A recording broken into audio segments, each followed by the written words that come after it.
দর্শক দেখুন, এটা কিন্তু ওই প্যালেস্তাইন বা ওই টাইপের কোনো দেশের ভিডিও না, বাংলার ভিডিও, বাংলার মালদার মানিকচক এলাকার ভিডিও। রাজ্যের এক মন্ত্রী ববি হাকিম ত্রাণ সামগ্রী নিয়ে যাচ্ছিলেন মালদার মানিকচক এলাকাতে। এটা হয়েছে, মানে সুষ্ঠুভাবে যে ত্রাণগুলোকে বিতরণ করবেন সেই সুযোগ ছিল না, সব কার্যত লুট হয়ে গেছে। প্রিয় দর্শক, আমি শফিকুল ইসলাম এবং আপনারা দেখছেন আরামবাগ টিভি। এখন দর্শক, আপনারা এটাকে কিভাবে দেখছেন? ত্রাণ চুরি, ত্রাণ লুট, তার মানে লুঠের রাজ্য, চোরের রাজ্য, এই সেন্সে দেখছেন নাকি অন্য অ্যাঙ্গেলে দেখছেন? আমি দর্শক এটাকে লুট বা চুরি ওই অ্যাঙ্গেলে দেখছি না, আমি দেখছি অন্য একটা অ্যাঙ্গেলে। সেটা হচ্ছে যে রাজ্যের এমন অবস্থা হয়ে গেল, বিশেষ করে এই অংশের মানুষের, যে ত্রাণের কত আর ওই চাল ডাল কিছু হয়তো ছিল, সেটাকেও লুট করতে হচ্ছে। আমি এই অ্যাঙ্গেলে ভাবছি যে রাজ্যের আর্থিক হাল বা ওই অংশের মানুষের আর্থিক হাল কোন জায়গাতে পৌঁছেছে, যে বন্যার এই ত্রাণ, চাল ডাল সামান্য কিছু, সেটাকেও লুট করতে হচ্ছে। অপেক্ষা করার মানে এ হচ্ছে না যে সবাইকে দেওয়া হোক, আস্তে আস্তে পাবো, পেলে ভালো, না হলে দেখা যাবে, মানে এইরকম না। আগে পেতে হবে, কেউ পান বা না পান আমাকে পেতে হবে, যতটা পাওয়া যায় তার একটা তাগিদ। প্রশ্ন হচ্ছে যে এই তাগিদটা কেন? তার মানে কতটা জ্বালা, কতটা খিদে পেটে, তা না হলে তারা এই রকম করতেন? আগে তো এই ধরনের ভিডিও অন্যান্য দেশ থেকে দেখতাম আর ভাবতাম যে আহারে কি অবস্থা ওখানে, সামান্য খাবার পাওয়ার জন্য এই রকম মারামারি করছেন লোকজনেরা। যখন ওইসব ভিডিও দেখতাম, দূরের ভিডিও, অন্য দেশের ভিডিও, সেসব দেখেও চোখে জল আসতো। আজকে আমাদের বাংলাতে সেই ভিডিও দেখতে হচ্ছে যে সামান্য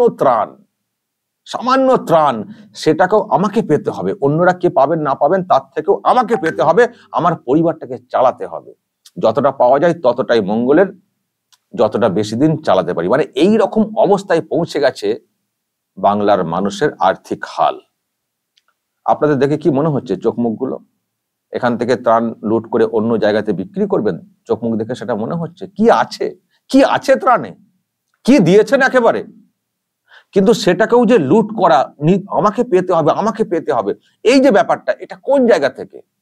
চুরি করে অন্য জায়গাতে বিক্রি করা, নাকি যতটা পাবো ততটাই ভালো আমার পরিবারটাকে চালানোর জন্য? কি মনে হচ্ছে আপনাদের দেখে?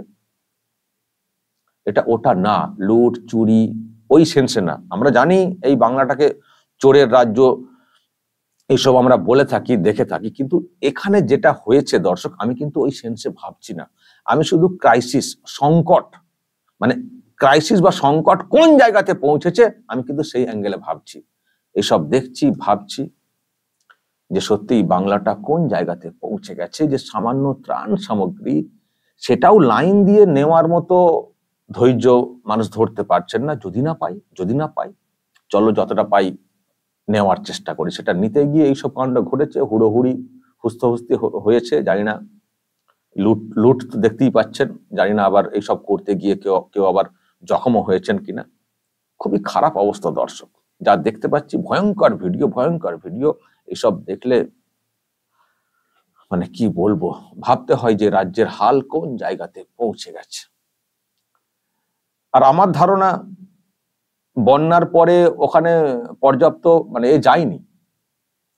যদি ওখানে মানে বন্যা হওয়ার সঙ্গে সঙ্গে বা পরেই যদি সাহায্য সামগ্রী পৌঁছাতো পর্যাপ্ত, তাহলে এটা হতো না।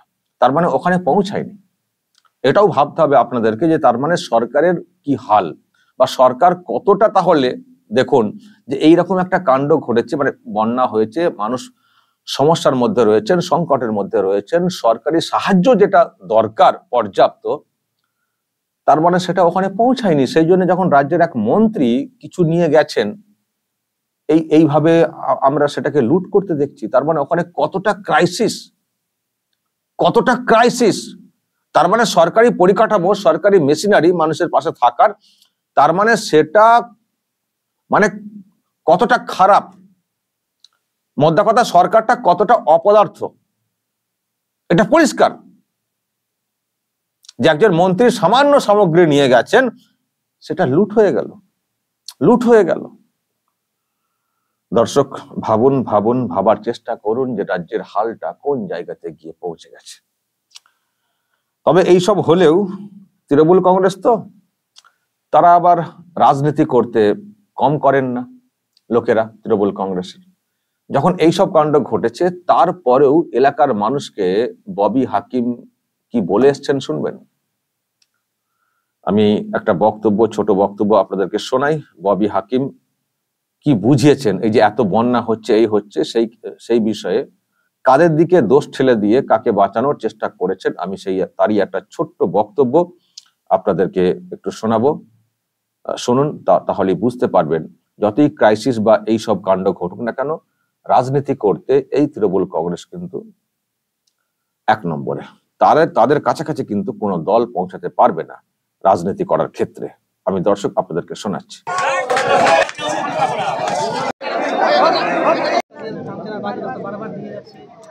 আমরা তো যেটা চেষ্টা করছি সেটা ওই গঙ্গা ভবন আটকানো বোঝা দেওয়া। গঙ্গা ভবন হচ্ছে সেন্ট্রাল গভর্নমেন্টের কাজ, সেন্ট্রাল গভর্নমেন্ট এটা দিচ্ছে না। আমরা বারবার করে চাইছি, মুখ্যমন্ত্রী রোজ চাইছে, রোজ কেউ কানে নিচ্ছে না। আমরা গরিব মানুষরা মরছি। ওইটা না, বাঁধ তো ছিলই, ভাঙনে তো বাঁধটা চলে গেল।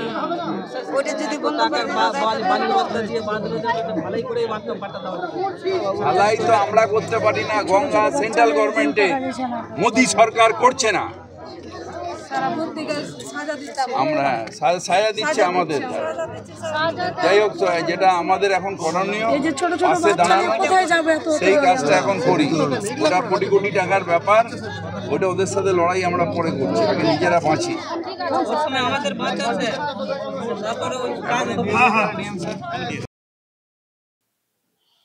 এই হচ্ছে তৃণমূল কংগ্রেস, মানুষকে ঠিক অন্যভাবে বুঝিয়ে দিচ্ছেন। ববি হাকিম বলছেন যে মোদি করছেন না, ভাঙন রোধ মোদি করছেন না। মোদি কি করবেন? গঙ্গা ভাঙন রোধে তো টাকা পয়সা দেওয়া হয়, তো সেসব টাকা পয়সা কোথায়? মোদি তো নিজে এসে বাঁধ বাঁধবেন না। গঙ্গা ভাঙন রোধের জন্য মোদি সরকার টাকা দেয়, সেই টাকাগুলো কোথায়? তার জবাবটা কে দেবেন, আর সেই জবাবটা কে চাইবেন? এটাই তো সমস্যা। এইরকম ঘটনা ঘটেছে, বলছেন ওটা কোটি কোটি ব্যাপার, এখন আমরা বাঁচি, নিন 2টো চাল ডাল নিন, আলু নিন, ওতেই সন্তুষ্ট থাকুন। এইসব বলে মানুষকে বুঝিয়ে দিয়ে চলে এসছেন ববি হাকিম যে এই যে বন্যা হয়েছে, আমাদের কোনো দোষ নেই, ওদের কোনো দোষ নেই, রাজ্য সরকারের কোনো দোষ নেই, সব কেন্দ্রের দোষ। গঙ্গা ভাঙন, ডিভিসি জল, মানে এখানে ভাঙন রোধ করা বা সেন্টারের টাকা ঠিক মতো করে ইউজ করা বা নদী বাঁধ সংস্কার করা, এইসবে কোনো দায়িত্ব নেই, সব দোষ কেন্দ্রের দিকে দোষ ঠেলে দিয়ে ড্যাং করে তারা আবার দেখবেন হয়তো ভোটেও জিতে যাবেন। এই হচ্ছে দর্শক তৃণমূল কংগ্রেসের অবস্থা, আর এই হচ্ছে ববি হাকিমের অবস্থা, যার সম্পর্কে গতকালকেই শুনলাম অভিষেকের অফিস থেকে অভিযোগ করা হয়েছে ওনার ওএসডি সম্পর্কে, দুর্নীতির ব্যাপার, মানে টাকা তোলার ব্যাপার। আবার সেই মমতা ব্যানার্জির পক্ষে কথা বলে এসছেন। তো যাই হোক দর্শক, এই হচ্ছে পরিস্থিতি, এই হচ্ছে বাংলার হাল, আর ওই হচ্ছে ভয়ঙ্কর দৃশ্য, যেটা চোখ ফেটে জল আসার মতো দৃশ্য, যে বাংলার হাল এমন জায়গাতে পৌঁছে গেছে, সামান্য চাল ডাল সামগ্রী নেওয়ার জন্য মারামারি করতে হচ্ছে। কি অবস্থা বাংলার। দর্শক, বলবেন যা বলার কমেন্ট বক্সে, নজর রাখবেন আরামবাগ টিভিতে।